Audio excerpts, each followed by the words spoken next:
আমরা বহুল আকাঙ্ক্ষার পরে আমাদের প্রত্যাশিত প্রধান অতিথি আন্তর্জাতিক খ্যাতি সম্পন্ন মুফাসসিরে কুরআন বিশিষ্ট ইসলামী চিন্তাবিদ হযরত মাওলানা খালেদ সাইফুল্লাহ আইয়ুবী সাহেবকে আমাদের মাঝে পেয়ে আমরা আনন্দিত। সেজন্য আল্লাহর দরবারে কৃতজ্ঞতা প্রকাশ করি। সকলে জোরে সোরে বলি আলহামদুলিল্লাহ। এই আওয়াজ কি মাহফিলের শেষ পর্যন্ত থাকবে ইনশাআল্লাহ। সম্মানিত উপস্থিতি,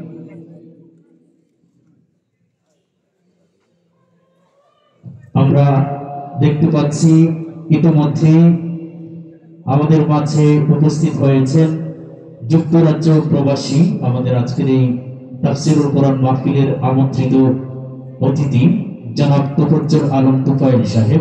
আমরা আমাদের সম্মানিত অতিথিকে অনেক অনেক মুবারকবাদ ও অভিনন্দন জানাচ্ছি।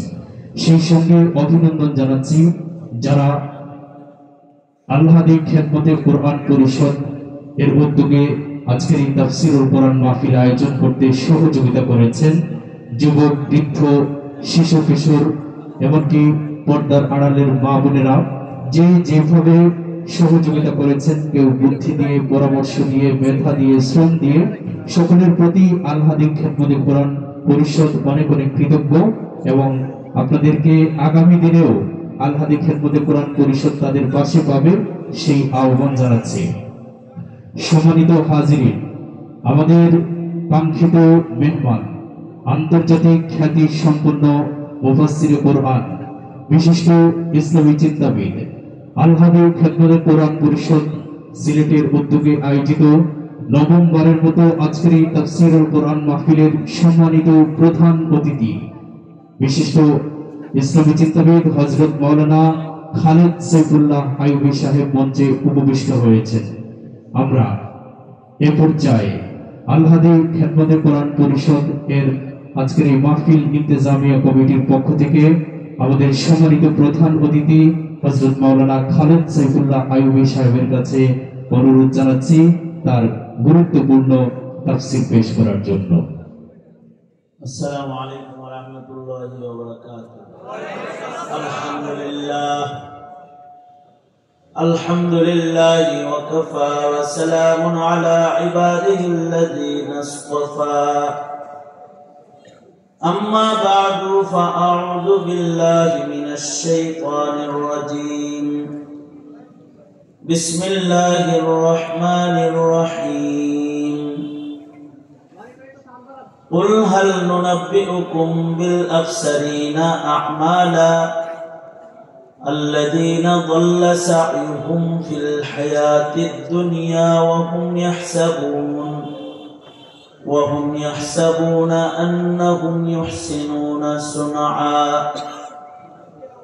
وقال النبي صلى الله عليه وسلم رب عمل صغير تعظمه النية رب عمل كبير تصغره النية أو كما قال عليه الصلاة والسلام. اللهم صل على محمد وعلى آل محمد كما صليت على إبراهيم وعلى آل إبراهيم إنك حميد مجيد. اللهم بارك على محمد وعلى آل محمد كما باركت على إبراهيم وعلى آل إبراهيم إنك حميد مجيد. আল-হাদী খেদমতে কোরআন পরিষদের উদ্যোগে আয়োজিত নবম বার্ষিক তাফসীরুল কোরআন মাহফিল 2025 মাহফিলের মোহতারাম সাদার, মোহতারাম সভাপতি, উপস্থিত হযরত, বুজুর্গ, উলামায়ে কেরাম, সম্মুখপানে সমবেত দিন প্রিয়, ইসলাম প্রিয়, দিনদার, ইমানদার, মুমিন মুসলমান ভাইরা, পর্দার আড়াল থেকে আলোচনায় শামিল মা বোনেরা, বিশ্বজগতের মালিক, বিশ্ব প্রতিপালকের বিশ্ব দরবারে কালিমাতুর শুকর যে মহান রব্বুল আলামিন দয়া করে, মায়া করে, ভালোবেসে রহমতি বরকতি জান্নাতের টুকরা বাগানে উম্মতের উলামায়ে দ্বীনদের সোহবতে আল্লাহ তাআলা আমাদেরকে আশার বসার তৌফিক দান করেছেন। কালিমাতুশ শুকর পড়ি, শুকরিয়া আদায় করি, জবান ছেড়ে ভক্তি ভরে সমস্বরে আওয়াজ করে মহাব্বতে সকলে মিলে বলুন আলহামদুলিল্লাহ। বিকেল থেকে শুরু করে এ পর্যন্ত যোগ্য বুজুর্গ ওলামা হযরতদের জবানে আপনারা গুরুত্বপূর্ণ নসিহত আলোচনা শ্রবণ করে এসেছেন। মাহফিলের একেবারে শেষ লগ্নে, শেষ ভাগে আমি আপনাদের সামনে বসে গিয়েছি। বরকতের নিয়তে আল্লাহর কালামের গুরুত্বপূর্ণ একটি সূরা, সূরা কাহাফের 103 এবং 104 নম্বর আয়াত আপনাদের সামনে তিলাওয়াত করেছি। নবীজির হাদিস পেশ করেছি। এগুলোকে সামনে করে কিছু কথা আপনাদের সামনে বলবার ইরাদা রাখি। আল্লাহ তাআলা কিছু উপকারী কথা আপনাদের কানে পৌঁছানোর তৌফিক দান করেন। আপনারা দোয়া করুন, বলুন আমিন। আমি যে সূরা থেকে আয়াত তিলাওয়াত করেছি, সূরার নাম সূরাতুল কাহফ। এক সময়ে সূরা কাহফ নারী পুরুষ সকলে মুখস্থ রাখত। একটা সময় গেছে যখন সূরা কাহফের তিলাওয়াত কোরআন প্রেমিকরা খুব বেশি করত, কারণ এই সূরাও প্রতি জুমাবারে শুক্রবারে তিলাওয়াত করার সুন্নত আমল বিদ্যমান রয়েছে। যারা ইয়াউমুল জুমআতে শুক্রবারে সূরা কাহফ তিলাওয়াত করবে, নিয়মিত যারা সূরা কাহফের তিলাওয়াতকারী হবে, তাদের জন্য খুশখবর হলো তাদেরকে আল্লাহ তাআলা দাজ্জালের ভয়ঙ্কর ফিতনা থেকেও হেফাজত করবে। এই কারণে সূরা কাহফ সাহাবায়ে কেরাম, তাবেঈন, তাবেঈন সকলে খুব বেশি তিলাওয়াত করতেন। সূরা কাহফ এটা তিলাওয়াত করলে ভয়ঙ্কর দাজ্জালের ফিতনা থেকে আল্লাহ তাআলা হেফাজত করবেন। দাজ্জালের ফিতনা কি চলে গেছে না আইতাছে?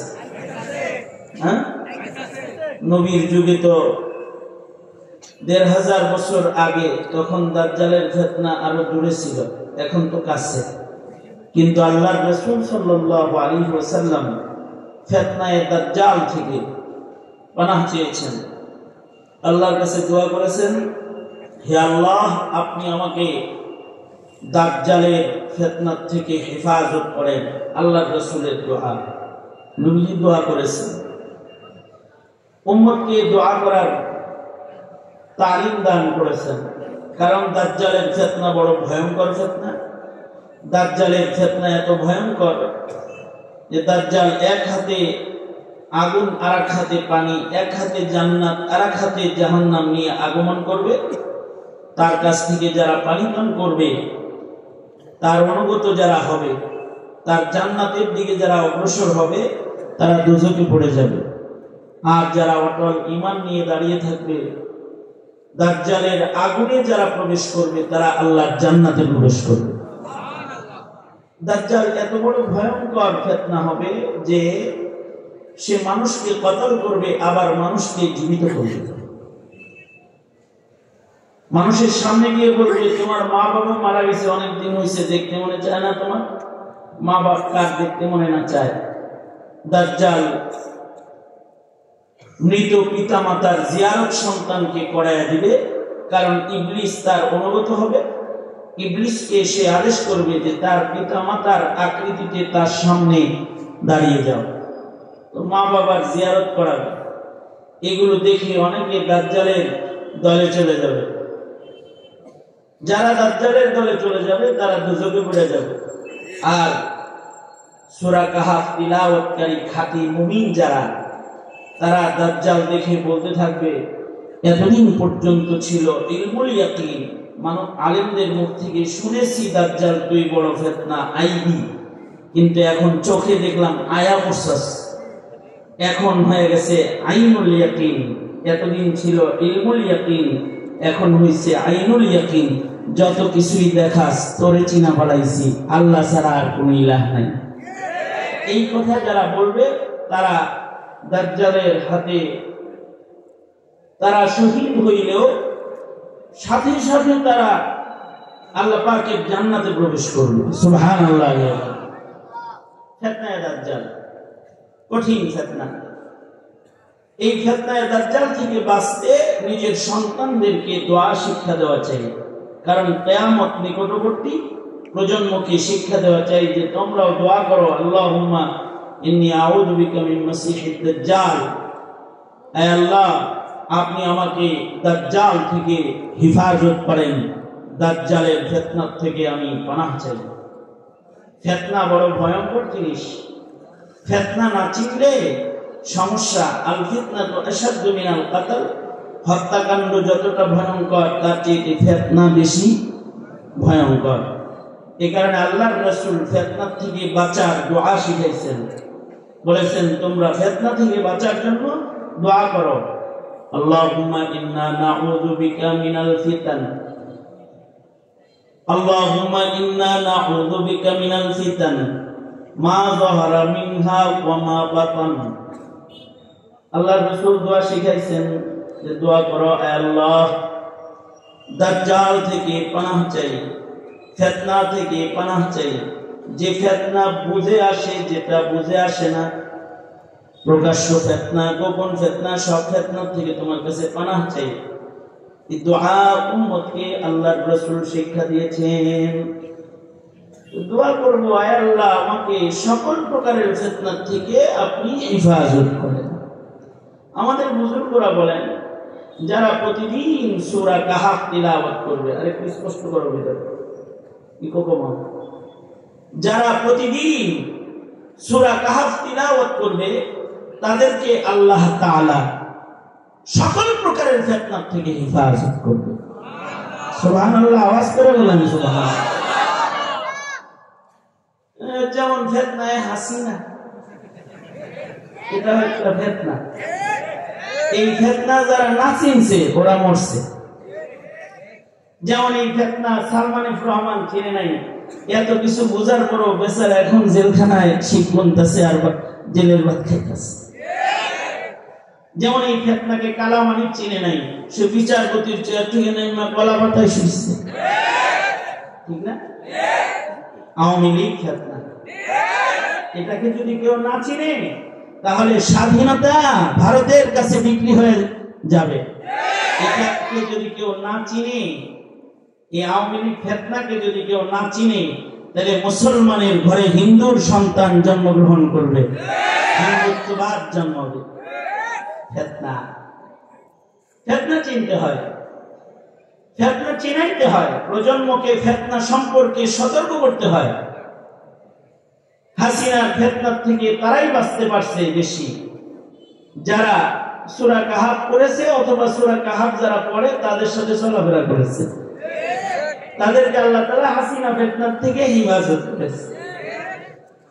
আলেম ওলামারা সূরা কাহাফ তিলাওয়াত করে, এই কারণে হাসিনাকে আলেমদের চেয়ে বেশি আর কেউ চিনেন। ওলামায়ে কেরাম সেই 13তে রক্ত দিয়েছে শাপলা চত্বরে, বারবার তারা জুলুম নির্যাতনের শিকার হয়েছে। ওই যে এটাও যে দাজ্জালের মতো ফিতনা, এরাতে মারা যায় কিন্তু এর মুরিদ হওয়া যায় না। এমন ফিতনা যে বুঝার কায়দা নেই সে কি করতে চায়। ভাব দেখে মনে হয় বুজুর্গ আব্দুল কাদের জিলানী, ভাব দেখে এরকম মনে হয়। কারণ প্রতিদিন 70 রাকাত নফল নামাজ, প্রতিদিন কোরআন মাজিদের তিলাওয়াত, হাতে তাসবিহ, মাথায় পট্টি, সুন্দর বড় হাতার জামা, আর উপজেলায় উপজেলায় মসজিদ নির্মাণ করে যে জানামাজে বয়ে থাকে, এই যে খোদার বিরোধী, এটা বোঝা যায়। আস্ত ফিতনা ছাড়া আর কিছু। মসজিদ নির্মাণ করে প্রতি থানায় থানায় একটা একটা মসজিদ, কিন্তু মসজিদে কাউরে নামাজ পড়তে বলে না, সবাই বলে ধর্ম যার যার ব্যাপার, মনের ব্যাপার, তোমরা পূজায় যাও। কত বড় ফিতনা চিন্তা করছেন? বানাইছে একটা মসজিদ প্রতি থানায়, সব লোকদেরকে দাওয়াত দিছে কোন দিকে? পূজার দিকে, পূজা করার জন্য দাওয়াত দেয়। উৎসব সবার সব পূজায় আবার উৎসবে চলে আসো। শুধু তাই নয়, মুসলমানের সন্তানকে হিন্দুত্ববাদ শিখাইতে গোমাতা মুসলিম সিলেবাসের ভেতরে ঢুকাইছে, শিক্ষা সিলেবাসে ঢুকাইছে, মুসলমানদেরকে পড়ানোর লেগে ট্রান্সজেন্ডার প্রবেশ করাইছে, ডারউইনের ভ্রান্ত মতবাদ পড়াইছে, পক্ষান্তরে মুসলমানদেরকে আল্লাহ ভুলাইছে, রাসূল ভুলাইছে, দ্বীন ভুলাইছে, ইসলাম ভুলাইছে। সন্তানরা দ্বীন সম্পর্কে জানে না, ইসলাম সম্পর্কে জানে না। দ্বীনি শিক্ষাকে ঐচ্ছিক শিক্ষায় রূপান্তরিত করেছে। এই আপনারা বলুন তো, দ্বীনি শিক্ষা কি ঐচ্ছিক নাকি আল্লাহর নির্দেশ? দ্বীনি শিক্ষা কি ঐচ্ছিক শিক্ষা না ফরজ শিক্ষা? তালাবুল ইলমি ফরিদাতুন আলা কুল্লি মুসলিম, সব মুসলমানের উপরে দ্বীনি শিক্ষা, ধর্ম শিক্ষা গ্রহণ করা ফরজে আইন। আর এটাকে বানাইছে ঐচ্ছিক, এটা ফেল করলেও সার্টিফিকেটের কোনো ভেজাল নেই। এটা ঐচ্ছিক শিক্ষায় রূপান্তরিত করেছে। কেন? মুসলমানের মাটিতে হিন্দুত্ববাদ আর নাস্তিক্যবাদ আর কাদিয়ানি মতবাদের, চাষাবাদের চকিদারি রয়েছে। ফিতনা চিনা মুশকিল। যদি আপনি আপনার সন্তানকে ফিতনা না চিনান, তাহলে আপনার সন্তান ফিতনা কি জিনিস এটা বুঝবে না। এই কারণে মাদারিসে কওমিয়াতে কিতাবুল ফিতান পড়ানো হয়। ফিতনার অধ্যায়, কিতাবের অধ্যায়ের নামই ফিতনা অধ্যায়। সব ফিতনা সম্পর্কে জাতিকে সজাগ করো। ফিতনা চিনো তো, ফিতনা থেকে বাঁচতে শক্তি দরকার একটা। গুনাহ থেকে বাঁচতে যেমন শক্তি দরকার, ফিতনা থেকে বাঁচতেও শক্তি দরকার। ইবাদতের ভেতরে গুনাহ থেকে বাঁচার শক্তিও আছে, ফিতনা থেকে বাঁচার আমলও আছে। যেমন আল্লাহ তাআলা বলেন, যারা নামাজ পড়বে তারা গুনাহ থেকে বেঁচে যাবে। কারণ ইন্নাস সালাতা তানহা আনিল ফাহশাই ওয়াল মুনকার, নামাজ মানুষকে সকল প্রকারের পাপাচার আর গুনার কাজ থেকে বাঁচায় রাখবে। ঠিক ওই রকম কেউ যদি সূরা কাহাফের তিলাওয়াতকারী হয়, যারা সূরাতুল কাহাফ তিলাওয়াত করবে তাদেরকে আল্লাহ তাআলা দাজ্জালের ভয়ঙ্কর ফিতনা থেকেও বাঁচায় রাখবে। সন্তানদেরকে সূরা কাহাফ পড়ার মতো ফিতনার যুগ, এখন তো ফিতনার যুগ, ফিতনা অনেক বেশি। সূরা কাহাফ পড়ার মতো কোরআনের শিক্ষা সন্তানকে দেয়া অভিভাবকদের জন্য তো ফরজ। এই সময়ে প্রতিটি অভিভাবকের জিম্মাদারি তার সন্তানদেরও সূরা কাহাফ পড়তে পারে, এতটুকু নেই। সূরা কাহাফ কি নুরানি নামাজ শিক্ষা বই পড়লেই তো পড়তে পারবে আশা করা যায়, নাকি বলেন? তাই কথা বলেন, নুরানি নামাজ শিক্ষা বই অতটুকুন ধর্ম শিখলে সূরা কাহাফ পড়তে পারবে? সকাল বেলায় সূরা ইয়াসিন পড়তে পারবে? সূরা আর রহমান ভোর বেলায় পড়তে পারবে ফজরের আগে? রাতের বেলায় সূরা মুলুক পড়তে পারবে? এগুলো পড়ার দরকার নেই। এই পড়াগুলো আমাদের সমাজে নাই, কিন্তু প্রতিদিন নাটক দেখার, সিনেমা দেখা ঠিকই ঢুকে গেছে। এই পড়াগুলো নাই বিধাই সন্তানদেরকে আমরা ভালো মন্দ, হালাল হারাম, জায়েজ নাজায়েজ বুঝার যোগ্যতাটুকু ওদেরকে উপহার দিতে আমরা পারি নাই। এই দায়িত্বটা নেওয়া দরকার না সবাই? সন্তানদেরকে বিশুদ্ধ কোরআনে কারীমের তিলাওয়াত শিক্ষা দেব ইনশাআল্লাহ। জোরে করে বলেন। নাকি খেদমতে কোরআন পরিশোধ করে বছরে একবার তাফসীর শুনলেই তো কোরআনের হক আদায় হয়ে যাবে, তাই না? এই কোরআনে কারীমের হক নেই। কোরআনে কারীমের এক নাম্বার হক কোরআনকে ইজ্জত করা, কোরআনকে মহব্বত করা 2 নম্বর হক। 3 নম্বর কোরআনকে বিশুদ্ধ করে তিলাওয়াত করা। কোরআনে কারীম যারা বিশুদ্ধ তিলাওয়াতকারী হবে এই ফিতনার যুগে, যারা কোরআন তিলাওয়াতকারী হবে এরা ফিতনা চিনবে। এরা ফিতনা চিনবে। জগতে কিছু মুসলমান আছে এরা ফিতনা চিনে। কাদিয়ানি চিনে না, তাহলে মনে করেন কিরকম আজহারুন নাস, জাহেলে মুরাক্কাবে, নিজে যে গণ্ড মূর্খ ধর্মের ব্যাপারে নিজেও জানে না, ও মূর্খ। কাদিয়ানি ও মুসলিম এটাও জানে না। কাদিয়ানি ফিতনা কেউ যে চিনে না, তাহলে তার মূর্খতার শিকড় কত দূর চলে গেছে। আমার তো 22 দিন রিমান্ড ছিল মাত্র, মামলা হইলো আমি ককটেল নিক্ষেপ করি। আর মামুনুল হকের মামলা হলো উনি মালিকের চুরি করে, আর আমি মেরেছি ককটেল। বাইতুল মুকাররমের উত্তর গেটে নাকি আমি ককটেল মেরেছি। খোদার কসম আমি ককটেল চোখে দেখিনি, ছবিতে দেখছি, ককটেল সচক্ষে দেখি নাই। আর আমার বিরুদ্ধে মামলা, আমি ককটেল মারছি। মামলা হলো 22টা, 22 দিন রিমান্ড, 10টা তো একেবারে সচল। এই 22 দিনের রিমান্ডে পুলিশের নানা রকম প্রশ্ন আছে। তবে পুলিশের ভেতরেও মুমিন মুসলমানও তো আছে। এক ওসি সাহেব তো আমাদেরকে গ্রেফতার করার 7-8 দিনের মাথায় সে তার চাকরি থেকে রিজাইন দিয়েছে, চাকরি ছেড়ে দিয়েছে, পুলিশের চাকরি আর করবে না। এবং আমি জেলখানা থেকে বের হওয়ার পরে তার বাড়িতে প্রোগ্রাম করেছি, সর্বপ্রথম প্রোগ্রামটা পুলিশের বাড়িতে করছি। ভালো মানুষও আছে, কিছু পুলিশ এরকম আছে যারা রিমান্ডের জন্য দরজা আটকাইছে, লাঠি লুটি হাতে লয়ে ঢুকছে, ইসলাম হাতে আছে, হকি স্টিক আছে, এগুলো এই ঢুকছে লাঠি লুটি সহ, ঢুইটা ভেতর থেকে দরজা বন্ধ করছে। মনে হয় যেন যখন পিটাইব, লাঠিগুলা রাইখা জড়ায়া ধইরা হাওমাও করে কান্না করে চোখের পানি ফেলে কেঁদেছে আর বলেছে, হযরত দরজা আটকাইছি রিমান্ড করতে না, আপনার কাছে মাপ চাইতে। হাত পা বান্ধা, কি করবো হযরত? আছে ভালো মানুষ তো আছে, কিন্তু এরকম খবিসও আছে যে আয়েশা জিজ্ঞাসা করে, হুজুর কাদিয়ানীদের সাথে একটু মিলমিশ করে চলা যায় না?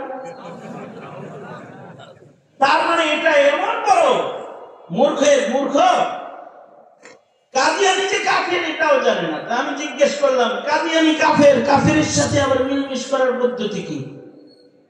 না, একটু সমঝোতা করে চলা। কাদিয়ানী কি আসলেই কাফের? তার মানে আপনি এখনো জানেন না কাদিয়ানী কাফের, তো আপনিও ঈমান নষ্ট। কাদিয়ানীকে যে কাফের বলে না, সেও কাফের। কাদিয়ানীকে কাফের না বললেও সে কাফের, এটা যদি কেউ না জানে তাহলে তো বহু মুসলমানের ঈমান নষ্ট হয়ে যাবে। যদি না জানলে, কথা বলেন ঠিক না? ঠিক করে বলেন, ঈমান নষ্ট হয়ে যাবে না? নাস্তিকতা করে মুরতাদ বেঈমান, তাকেও যদি কেউ মনে করে মুসলিম, সে একজন মুসলিম, এটা যদি মনে করে, তার ঈমান থাকবে? নাস্তিককে মুসলমান মনে করলে, কথা বলেন না কেন, থাকবে? তাই এইটা সন্তানকে শিখাই দেব না যে নাস্তিকতা এটা একটা ফিতনা, ওরা বেঈমান, ওরা নবীকে আক্রমণকারী, ওদের মুসলিম দেশে মুসলিম পরিচয়ে থাকার অধিকার নাই, ওরা ফাঁসির উপযুক্ত, নাস্তিক মুরতাদের ফাঁসি চাই। এটা জানা দরকার না মুসলমানের? ইদিয়া জানবে, এটা জানার মতো শিক্ষার সিলেবাস আমার স্কুলে বিদ্যমান নাই। অথচ মুসলিম দেশ, দ্বিতীয় বৃহত্তর মুসলিম দেশ, এইটা জানার কোন একাডেমিক শিক্ষা আমার সন্তানকে দেয়া হয় না। সে ফিতনা চিনে না, সে কাদিয়ানী চিনে না, সে নাস্তিক চিনে না, সে ইহুদি চিনে না, সে নাসারা চিনে না, আর সে কালিমাওয়ালা মুমিনের মর্যাদাও বুঝে না, চিনে না। আমার এক বন্ধু এক সাংবাদিকের জানাজায় গেছে, সেও সাংবাদিক, মুফতি ইনায়েতুল্লাহ। সে এক সাংবাদিকের জানাজায় গেছে, বৃদ্ধ সাংবাদিক, বয়োবৃদ্ধ সাংবাদিক মারা গেছে। এই সাংবাদিকের সন্তান থাকে বিদেশে, বিদেশ থেকে তার সন্তান এসেছে জানাজা করতে, সাথে নিজের ছেলেকে নিয়ে আসছে, পিচ্চি ছেলে, এটাকেও নিয়ে আসছে, বিবিরেও নিয়ে আসছে। ছেলে সহ জানাজার মাঠে এসেছে। দাদার জানাজা শেষ হইলে নাতি বাবারে জিগাইতেছে, এই কথাটা বলে মুফতি সাহেব কেঁদে দিয়েছে। সন্তান তার বাবাকে জিজ্ঞেস করতেছে, আপু এখন কি দাদার লাশ আগুন দিয়ে জ্বালিয়ে দিবে? নাউজুবিল্লাহ, জোরে করে বলেন। কার ছেলে জিগায় এই কথা?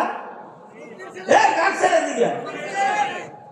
মুসলমানের সন্তান জিজ্ঞাসা করতেছে, মুসলমানের সন্তান তার বাবাকে জিজ্ঞেস করতেছে দাদা সম্পর্কে, আপু দাদুর লাশ কি এখন আগুনে জ্বালাইবা? তার মানে কি? মুফতি সাহেব কেন্দ্র দিয়া কয়, তার মানে হলো এই লোকের, এই ছেলে জানেই না যে পরকাল বলতে একটা কাল আছে, কবর বলতে একটা জগৎ আছে, বরজক বলতে একটা জগৎ আছে। আর মুসলমানের মৃত্যুর পরে তারে আগুনে পোড়ানো হয় না, তাকে কবরের জগতে দিয়ে দেওয়া হয়। আমল ভালো হলে সে কবরে জান্নাত পেয়ে যায়, এটা জানে না। আর যদি আমল খারাপ হয়, কবরে তার এমন একটা শাস্তি হয়, সে শাস্তি ভোগ করে, কেউ তা বুঝে না। এই জিনিসটা তাকে বোঝানো হয় নাই, অথচ এটা ঈমান। এই ঈমানদারি যার নাই, ও তো ঈমানই শিখে নেই এখনো। মুসলিম পরিচয় দিলেই মুসলিম হয়ে যায়, অথবা পাসপোর্টে মুসলিম, জাতীয়তা মুসলিম লেখা থাকলেই মুসলিম হিসেবে, মুসলিম পরিচয়, ধর্মের পরিচয় লেখা থাকলেই মুসলিম হয়ে যায়। তার তো এতটুকু শিক্ষা থাকতে হয়। সে জানে না তার দাদার লাশটা এখন কি আগুনে পোড়ানো হবে নাকি দাফন করা হবে, এটা জানে না। অবশ্য এটা জেনে ফেলেছে হিন্দি সিনেমা দেখতে দেখতে, এতটুকু বুঝেছে যে কিছু মানুষকে আগুনেও পোড়ানো, এ কারণে তার সন্দেহ তার দাদা কোন বলে। এই যে মুসলিম প্রজন্মের দ্বীনি বুঝের অধঃপতন, যেটা শিকড় গভীর তলদেশে চলে গেছে, এটার কারণ হলো মুসলিম ইসলাম শিখার যে চেতনা, ভাবনা, চেষ্টা, প্রচেষ্টা নাই। যতটুকু উলামায়ে কেরাম ওয়াজ মাহফিলে, তাফসীর মাহফিলে ইসলাম ঈমানদারি শিখায়, এইটাকে আওয়ামী লীগ বন্ধ করার জন্য যারা আলোচনা করে তাদের লিস্টি ডাকাতের লিস্টের মতো থানায় জমা দিয়ে রেখেছিল, তারা যেন কেউ মাহফিল করতে না পারে। কোন জায়গায় মাহফিল হলে থানার থেকে ফোন আসতো, ওসি সাহেব বলতো যে আয়েন না হুজুর, এই তো এই ওসমানীনগর থানাতে আমি ঢাকা থেকে সফর করে এসেছি, মাহফিল পর্যন্ত ঢুকে পড়েছি, ওসি সাহেব আমার হাত ধরে বলে, হুজুর উপরের নির্দেশ, আপনি বয়ান করতে পারবেন না, আমি ঢাকা চলে গেছি। বয়ান না করে এই আওয়ামী লীগের আমলে কেন? এদেশের আলেমরা কি তোমাদের মতো হেলমেট বাহিনী প্রস্তুত করেছে নাকি? এদেশের আলেমরা কি তোমাদের মতো এদেশের যুব সমাজের হাতে ধারালো অস্ত্র তুলে দিয়েছে নাকি? তোমরা তো পুলিশের প্রহরায় রাজপথে, তোমরা মানুষ হত্যাকারী, খুনির খাতায় তোমাদের নাম। আর তোমরা এদেশের আলেমদের জবান বন্ধ করে দিয়েছিলে কেন? এদেশের আলেমরা এদেশের যুব সমাজ ঈমান শিক্ষা দেয়, আকীদা শিক্ষা দেয়, ধর্ম শিক্ষা দেয়, ইসলামের মূল্যবোধ শিক্ষা দেয়। মরার পরে কি হবে এটা শিক্ষা দেয়, মরার পরে কি হবে এটা শিক্ষা দেয়।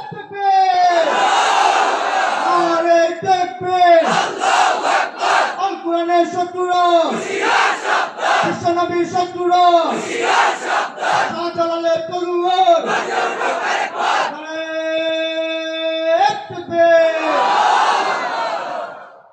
সুতরাং একদিনের তাফসীর মাহফিল দিয়ে জাতির ধর্মীয় মূল্যায়নকে এস্টাবলিশ করা সম্ভব নয়। মুসলিম জাতির ধর্মের মূল্যায়নের জন্য আবার গোড়ায় ফিরে যেতে হবে। সেটা হলো আমার প্রজন্মের প্রত্যেকটা সন্তানকে আকায়েদ শিক্ষা দিতে হবে, ফিতনা শিক্ষা দিতে হবে, কোনটা জান্নাতের পথ, কোনটা দোজখের পথ সুস্পষ্ট করে দিতে হবে। তুমি এই পথে চলবে না, এটা তোমার পথ, তোমার গন্তব্য আল্লাহ পাকের জান্নাত। ঠিক কিনা জোরে আওয়াজ করে বলেন। এটা শিখানোর জিম্মাদারি কে পালন করবে? আলেম ওলামা খালি সহিদারি রয়েছে, আর আপনি খালি ঘুম পারবেন। এইটা শিক্ষা দেওয়ার জিম্মাদারি তো আপনার। আপনাকে আল্লাহ বলতেছেন কু আনফুসাকুম ওয়া আহলিকুম নারা, এই নির্দেশ আপনাকে আল্লাহ দিয়ে বলছেন তুমি নিজেরও দোজখ থেকে বাঁচাও, তোমার পরিবারকেও দোজখ থেকে বাঁচাও। নির্দেশ কার? চিল্লায় আওয়াজ করে বলেন কার? মৌলবীর প্রতি না আপনার প্রতি? খেয়াল আছে? এটা তো ভাইটাও দেখেন না যে আপনার প্রতি একটা নির্দেশনা জারি আছে। সুতরাং মুসলমান ভাইরা, নিজের সন্তানকে ফিতনা শিখাইতে হবে, ফিতনা চিনাইতে হবে, ফিতনার থেকে বাঁচার আমল শিক্ষা দিতে হবে,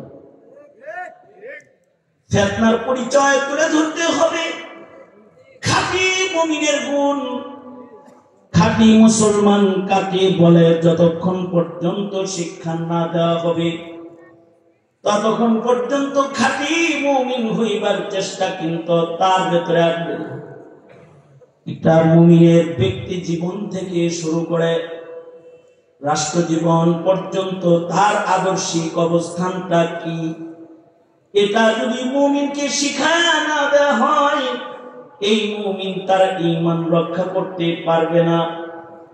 ফিতনার জমানায় যদি ঈমান হারায় যায়, জন্মাবে মুসলমানের ঘরে কিন্তু বিদায় নিবে বেঈমান হিসেবে, জন্মগ্রহণ করবে ইসলামের পতাকা তলে কিন্তু মরণ হয়ে যাবে নাস্তিকের পতাকা তলে, ইহুদ নাসারার পতাকা তলে। কমাস কম প্রজন্মের মুসলিম সন্তানদের ঈমান সহ কবরে যাওয়ার পথ সুগম করতে সকল সন্তানদেরকে ধর্ম শিক্ষা বাধ্যতামূলক করা ছাড়া দ্বিতীয় কোনো রাস্তা নাই। একটা তো ব্যক্তি চেষ্টা, ব্যক্তিগতভাবে আপনি আপনার পরিবার নিয়ে ভাববেন যে আপনি আপনার সন্তানের ঈমান আমল কেমনে ঠিক করবেন। আরেকটা হলো ব্যক্তি চেষ্টা করে একটা ঘর বাঁচানো যায়, গোষ্ঠী বাঁচানো যায় না, একটা জাতিকে বাঁচানো যায় না। এই জাতিকে তিল তিল তিল তিল করে হত্যা করার চক্রান্ত চলছে, তার ঈমান হত্যার চক্রান্ত। যেই কাঠামোকে ব্যবহার করে ইসলামের বিদ্বেষকে প্রতিষ্ঠা করা হচ্ছে, ঘরে বসে থাকার কায়দা নাই, ওই কাঠামো শুদ্ধ টান দিয়ে দাও, কাঠামো পাল্টাও। যে কাঠামোর দ্বারা তোমার সন্তানের ঈমানদারি রক্ষা হবে না, তোমার দেশে সেই সরকারি কাঠামোকে তুমি অক্ষত অবস্থায় থাকতে দিতে পারো না। পরিবর্তন করো, সংবিধানকে সংশোধন করো, আওয়াজ তোলো। 70% 90% মুসলমানের দেশে সাংবিধানিকভাবে দ্বীনি শিক্ষার মূল্যায়ন এটা প্রতিষ্ঠা করার এখনই সময়। সুতরাং নিজেকে বাঁচা, কারণ এই পৃথিবী আমাদের জন্য শেষ না, এটা তো শুরু জগৎ মাত্র। এরপরে বরজখ আছে, এরপরে আখিরাতের জগৎ আর একটা অপেক্ষা করতেছে। ঠিক কিনা জোরে আওয়াজ করে বলেন। নাকি খাওয়া দাওয়া ফুর্তি করো? খাওয়া দাওয়া ফুর্তি করতে চাইলেই করা যায় না। হাসিনা পারে না, আর তুমি পারবা? হাসিনা কি খাওয়া দাওয়া ফুর্তি করতে পারছে? সে তার সর্বশক্তি ব্যবহার করে চেয়েছিল দুপুরের খাবারটা খাবে বলে রান্না করেছে, কিন্তু আল্লাহ খাইতে দেয় নাই। বোঝা যায় শক্তিধর হাসিনা নাকি আল্লাহ? সর্বশক্তিমান কে? সকল ক্ষমতা কার? আল্লাহ। তুমি এটা চিন্তা না যে আল্লাহ হাসিনারে খাইতে দেয় না, তোমার খাইতে দিব? কত চেষ্টা করলো ক্ষমতায় বসে থাকতে, রক্তের পরে বসে থাকতে পারলো না, বেচারি মাটি দিয়ে হাইটা দিতে পারলো না, পালায়া চলে গেল শেষ বেলা। ইতিহাস কলঙ্ক করে গেল। বাংলাদেশের ইতিহাসে কোন নেত্রী অথবা নেতার পালিয়ে যাওয়ার ইতিহাস নাই, একমাত্র হাসিনা ফেতনা, এটা পালিয়ে চলে গেছে। তুমি তোমার সন্তানকে কোন পথে চালাচ্ছ? তোমার সন্তান না জানি আবার এই 16 কোটি মুসলমানের দেশের ফিতনায় রূপান্তরিত না হয়, এইটা সকলকে সজাগ দৃষ্টি রাখতে হবে। এই সজাগ দৃষ্টিকে চূড়ান্ত লক্ষ্যে পৌঁছাইতে ঘরের ভেতরে কোরআনে কারীমের তিলাওয়াত লাগবে। যে ঘরের ভেতরে কোরআনের তেলাওয়াত হয় ও ঘরকে ফিতনা মুক্ত রাখার জিম্মাদার আল্লাহ হয়ে যায়। সন্তানকে আল্লাহর কোরআনের তিলাওয়াতকারী বানায়া ঘরের মধ্যে কোরআনে কারীমের তিলাওয়াতকে জীবন্ত রাখবা, এটা সকল ঘরওয়ালাদের একটা মিশন। সাহাবায়ে কেরাম তাদের ঘরে প্রচুর পরিমাণে কোরআনে কারীমের তিলাওয়াত করতেন। এক সাহাবী ঘরের ভেতরে সূরা কাহফের তিলাওয়াত করতেছে। সাহাবী ঘরের মধ্যে সূরা কাহফ তিলাওয়াত করতেছেন। সাহাবী তিলাওয়াত করতেছেন সূরাতুল কাহফ। সাহাবী সন্তানটা পাশে ঘুমিয়ে আছে। ছোট্ট একটা ঘর, কিন্তু ঘরের এক কোনায় আবার তার ঘোড়াটা বাঁধা আছে। আগের জমানায় এত বেশি ঘর দুয়ার মানুষের ছিল না। এখনকার বাড়ি ঘরগুলো অনেক বড় বড় ডুপ্লেক্স বাড়ি আছে। সন্তানের আলাদা ঘর, নিজের আলাদা ঘর, বেডরুম আলাদা, চাইল্ড রুম আলাদা, গেস্ট রুম আলাদা, ড্রয়িং ডাইনিং আলাদা, কিচেন আলাদা, বাথ আলাদা। কিন্তু এখন ডুপ্লেক্স বাড়ি, বাড়ির ভেতরে কোরআন তেলাওয়াত নাই, নামাজ নাই। কিন্তু আগের জমানার মুসলমানের ঘর ছিল ছোট ছোট্ট ঘর। সাহাবী কোরআন পড়তেছেন, ছোট্ট একটা ঘর। সাহাবীর পাশে সাহাবীর সন্তানটা ঘুমায় রয়েছে। পাশে সাহাবীর ঘোড়াটা ঘরের এক কোণায় বাঁধা আছে। তিলাওয়াতের ভেতরে এত মোহাব্বত আর এত ভালোবাসা। সাহাবী তিলাওয়াত করতেছে আর কুদরতি সাকিনার আলো ঘরের ভেতরে প্রবেশ করতেছে। আমাদের বর্তমান সময়ের ঘরের ভেতরে বাতির আলো আছে, কিন্তু রহমতের আলো নাই। যেমন আল্লাহর রাসূল সাল্লাল্লাহু আলাইহি ওয়াসাল্লাম নবীজির ঘর আমাদের ঘরের মতো বড় ঘর নয়। আল্লাহর রাসূলের ঘর ছোট্ট একটা ঘর, যার মধ্যে মাত্র 4টি কবরের জায়গা আছে। ছোট্ট একটা ঘর,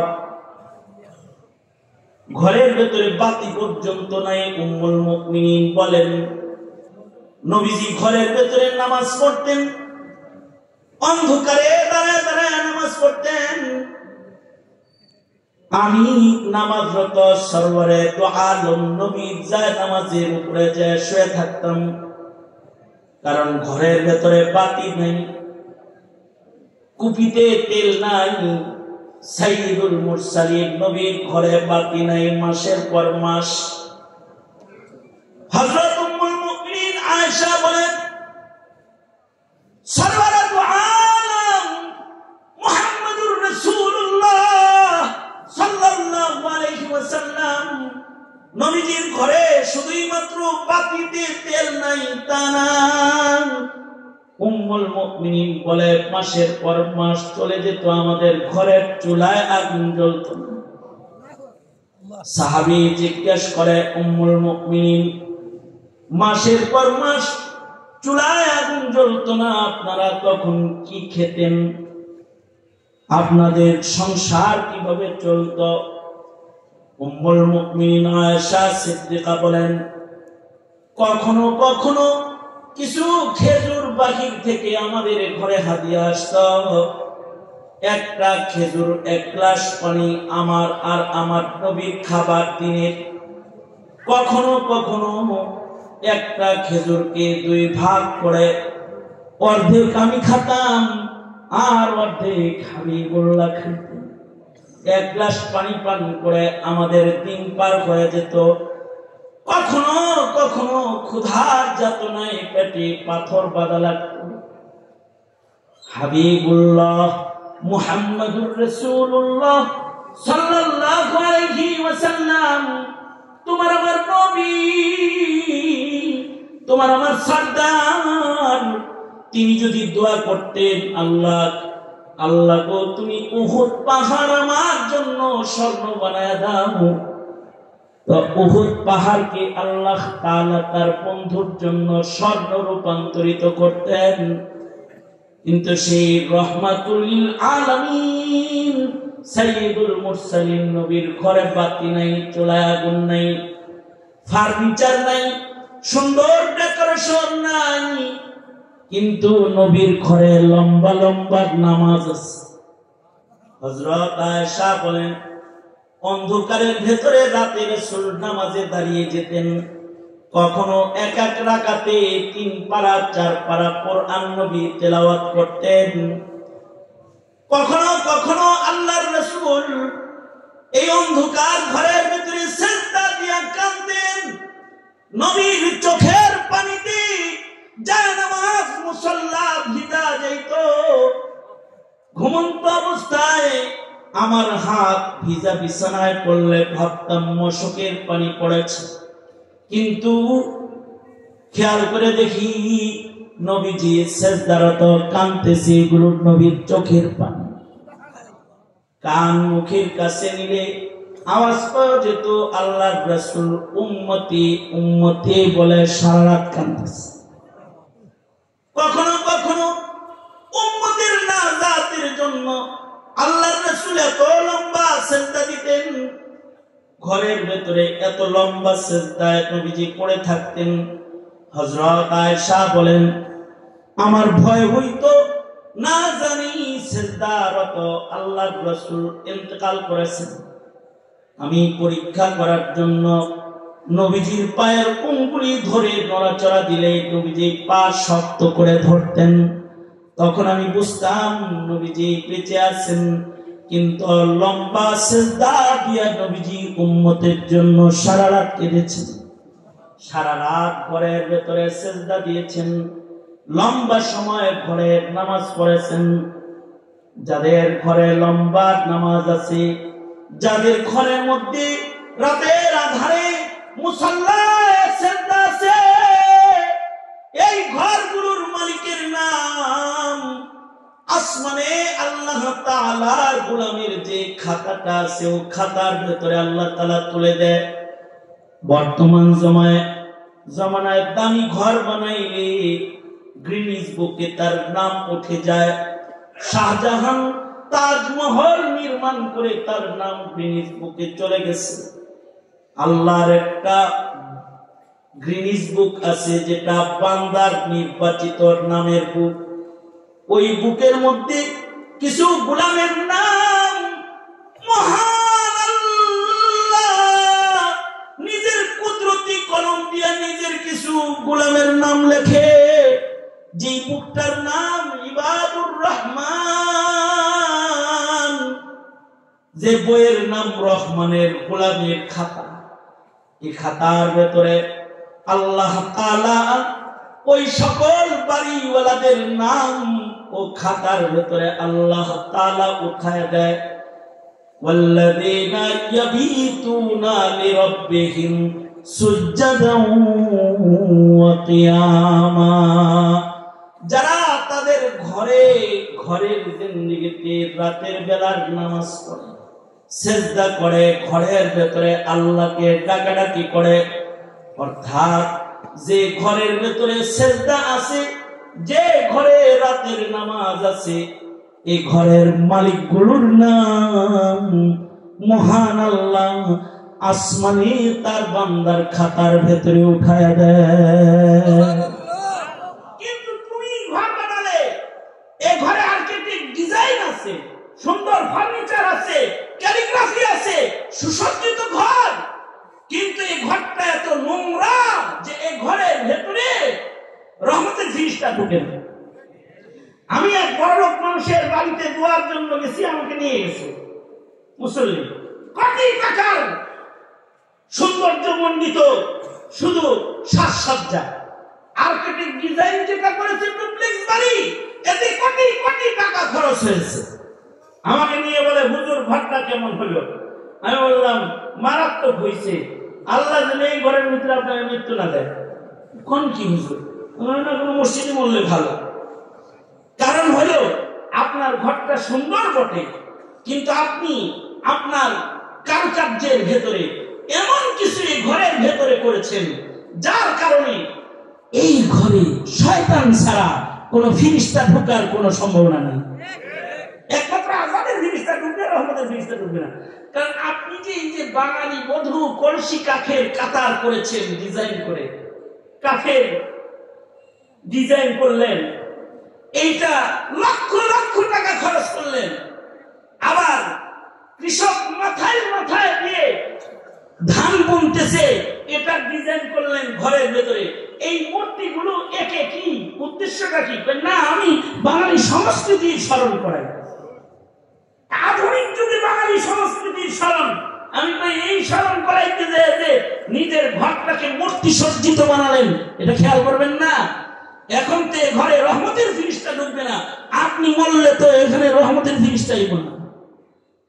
কোটি টাকা দিয়ে ঘর নির্মাণ করলেন, কিন্তু এটার ভেতরে রহমতের ফিরিস্তা ঢোকার উপায় নাই।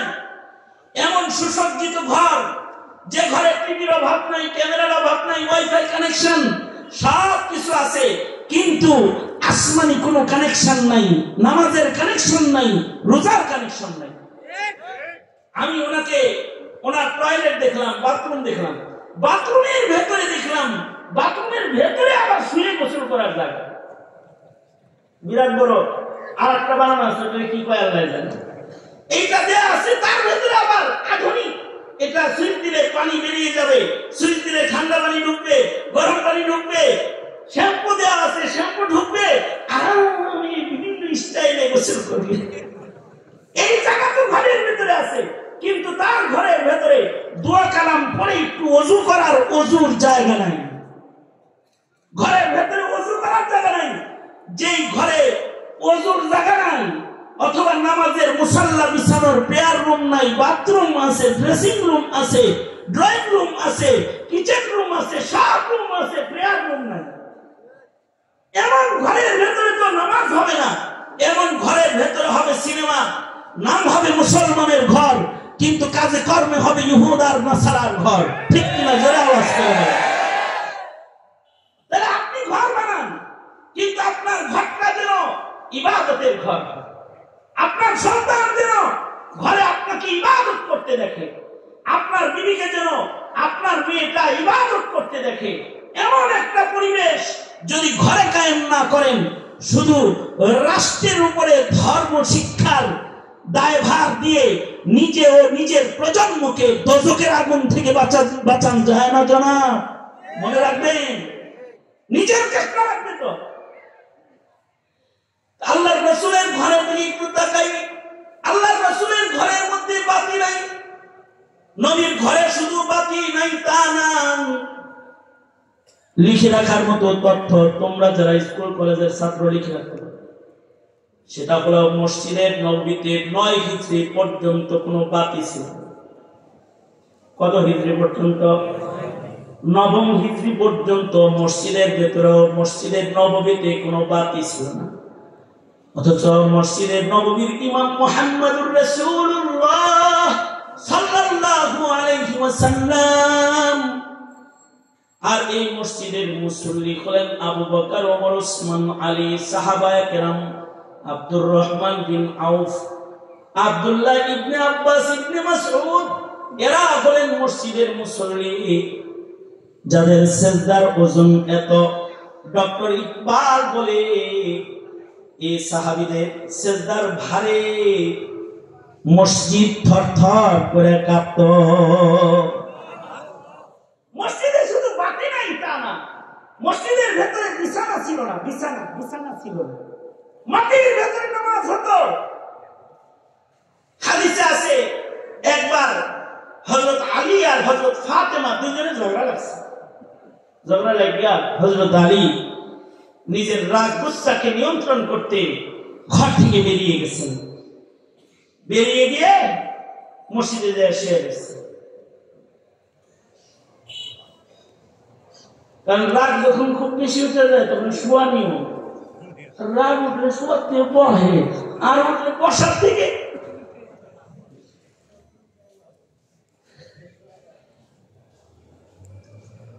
আর নিকটে যখন হয় তখন বসার থেকে দাঁড়ায়। এই হলো রাগের স্টাইল, তাই না? ইসলাম বলে উল্টা, রাগ উঠছে দাঁড়ানো ছিলি বস কমানোর জন্য। আরো রাগ উঠতেছে তো শুয়ে পড়ো, ওযু করো, গোসল করো, ঠান্ডা করো নিজে। এগুলো হলো তরিকা। তো হযরত আলীর তো খুব রাগ উঠছে। হযরত আলী মসজিদে নববীতে চলে গেছেন, যে শুয়ে গেছেন। আল্লাহর রাসূল ঘরে আসছেন। ফাতেমা, আলী কোথায়? কাজে লাগাইছি, গেছে গা। আল্লাহর রাসূল হযরত আলীকে তালাশ করতে বেরিয়ে গেছেন। যা দেখে হযরত আলী মসজিদের ভেতরে, হাদিস বলতেছি আমি, মসজিদের ভেতরে মাটির ভেতরে শুয়ে রয়েছে। তার মানে বোঝা যায় মসজিদে তখন কি ছিল না? হ্যাঁ, চেয়ারের নিয়ে কি ছিল না? বিছানাও ছিল না মসজিদে।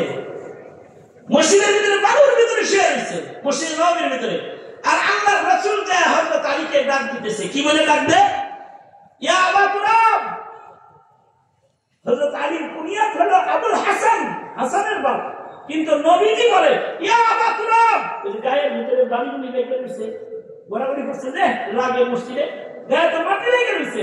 এই জন্য আল্লাহর রাসূল বলে এই মাটির বাপ, এই মাটির বাপ ওঠ। হযরত আলী বলেন নবীজি আমার মাটির বাপ কে যখন ডাক দিছে, আমি বাড়িগুলো মুছতে খুশিতে দাঁড়াইছি, রহমাতুল লিল আলামিন আমাকে আবু তুরাব কইছে, ইয়া আবু তুরাব। এখানে হযরত আলীকে কেউ যদি ইয়া আবু তুরাব বলে ডাক দিতে উনি খুশি হয়ে যেতেন। নবী ডাক দিছে এই নামে একদিন, আল্লাহু আকবার করে বলেন। তার মানে হলো মসজিদের ভেতরে বিছানা নাই, বাতি নাই, কিন্তু মসজিদের সেজদাগুলো এত ভারী, মসজিদ থরথর করে কাঁপে। আর এখন সববরা তাইতাছে, দেখবা বাতির অভাব নাই, মিনারা শুদ্ধ বাতি হবে, ফাইজলামি বাদ দিও। মসজিদের এই বাতি আসল বাতি না, মসজিদের আসল বাতি হলো জিক্র, আজকার, ইবাদত, বন্দেগী। ঠিক কিনা যারা আওয়াজ? 9 সাল পর্যন্ত, 9 হিজরি পর্যন্ত মসজিদে কোনো বাতি ছিল না। তামিমে দারি রাদিয়াল্লাহু আনহু মুসলমান হলেন, তিনি মসজিদে বাতি জ্বালালেন, আল্লাহর রাসূল খুশি হয়ে গেলেন। হযরত তামিমে দারি এমন সাহাবী যিনি 2 রাকাত নামাজে টোটাল কোরআন খতম করতেন। বাতি ছিল না কিন্তু ইবাদত ছিল। এখন ঘর আছে ইবাদত নাই, আরো সমস্যা হলো ইবাদত আছে ঈমান নাই। যেমন হাসিনা, ইবাদত আছে, জোরে বলেন, জোরে বলেন, আরো জোরে করে বলেন, ইবাদত আছে, ঈমান নাই। অথবা ইবাদত আছে, ইখলাস নাই। টুপি মাথায় দিছে ঠিক, নামাজ পড়ার জন্য না, ভোট চাওয়ার জন্য। এরকম হয় না? হ্যাঁ, আর যায় খালি নেত্রীর মাইকিং, আল্লাহর রাসূলের কথা নাই, খালি নেত্রীর কথা। নেত্রী নামাজ পড়ে, নেত্রী রোজা রাখে, নফল রোজা প্রতি মাসে 6টা রাখে, এগুলো উনি ইস্তেমায় যায় বয়ে থাকে, এগুলো ইবাদত আছে, ইখলাস নাই। দান করতেছে, ইখলাস নাই। নামাজ পড়তেছে, ইখলাস নাই। অথবা ইবাদত করতেছে, মন করা মাসাইল নাই। ঠিক কিনা জোরে আওয়াজ করে বলেন। এমন ইবাদত দিয়ে ইমানদারি রক্ষা করার কোনো কায়দা নাই।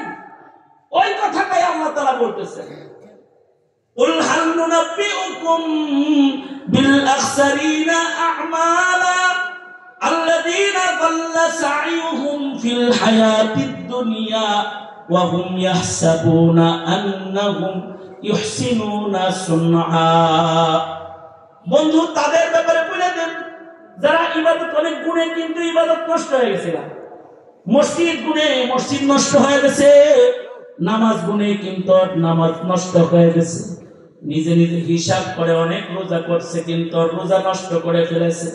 মাসাইলের অভাব, ইখলাসের অভাব, অথবা ইমানদারি নষ্ট করে ফেলেছে। ইমান নষ্ট করে ইবাদত করে কোনো লাভ নাই। সুতরাং বন্ধু, উম্মতকে জানায়া দাও তারা যেন তাদের আমলকে বরবাদ না করে। আমল বরবাদ না করতে দ্বীনি শিক্ষা, সোহবতে আহলুল্লাহ, দাওয়াত ও তাবলীগ, এগুলোর বিকল্প নাই। ঠিক কিনা জোরে আওয়াজ করে বলেন। সুতরাং উলামায়ে কেরামের সামনের দিকে ইলম শিখবো। কারা কারা হাত তুলি। মাসাইল শিখবো, সন্তানকে শিখাবো, ইখলাস শিখবো, চিল্লায়ে জোরে বলেন ইনশাআল্লাহ। আর আলেমরা যা বলে মশওয়ারা মানবো, চিল্লায়ে বলেন ইনশাআল্লাহ।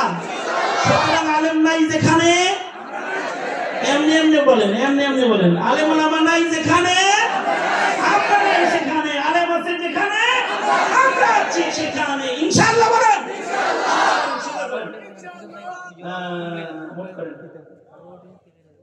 এই মাহফিলটাকে ইনশাআল্লাহ সহযোগিতা করবেন, ধরে রাখবেন ইনশাআল্লাহ। এখন দোয়া হবে, মা বাবার নামে দোয়া না করে কেউ যাবেন না, উঠবেন না। আমার গাড়ির টাইম হয়ে গেছে 20-12:20 গাড়ি। সুতরাং আর দেরি করতে পারছি না, সুজা জোরে বলেন বিসমিল্লাহ। পকেটে হাত দেন। এই ঢুকো ঢুকো, বলেন কেন ঢুকো। ওদের এই তাফসীর কোরআনের এই মেলায় আপনি শরীক হন। আল্লাহ তাআলা এই ছোট্ট একটি সহযোগিতাও যেন আপনাদের নাজাতের জন্য উসিলা করে।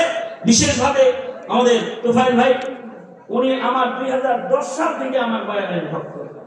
আজকে প্রথম উনি বসে সরাসরি আমার বয়ান শুনলেন, আর আগামীকালকে উনি লন্ডন চলে যাবে।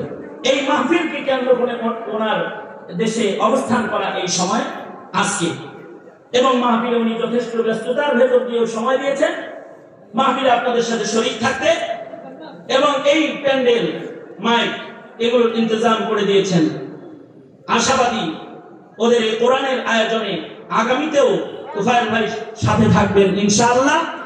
আর আপনারাও এই যুবকদের আয়োজনটাকে যুবকদের ঈমান, আকীদা, আমল বিশুদ্ধকরণের জন্য ওদের পাশে আপনারাও দাঁড়িয়ে যাবেন।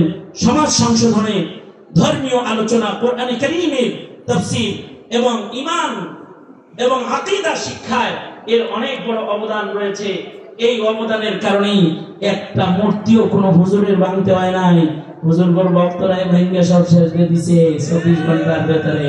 কোন মৌলবী কোন মূর্তিতে হাত লাগায় নাই। ঠিক কিনা? জোরে আওয়াজ করে বলেন। আসতে বলেন কেন? চিল্লায় জোরে বলেন। ঠিক না? ঠিক করে বলেন। সর্বনাশ কি সব মূর্তি ভাঙছে? মামুনুল হক ভাঙছে? আইয়ুবী ভাঙছে? না না না, আছে ভাঙবেন না লোক, তারাই ভাঙছে। 24 ঘন্টা লাগে নাই, সব বুড়িগঙ্গা পর্যন্ত নিয়ে যায়নি, জায়গায় দাফন করে বলাইছে। শুধু দাফন করে নাই, পেশাব করে দিয়েছে।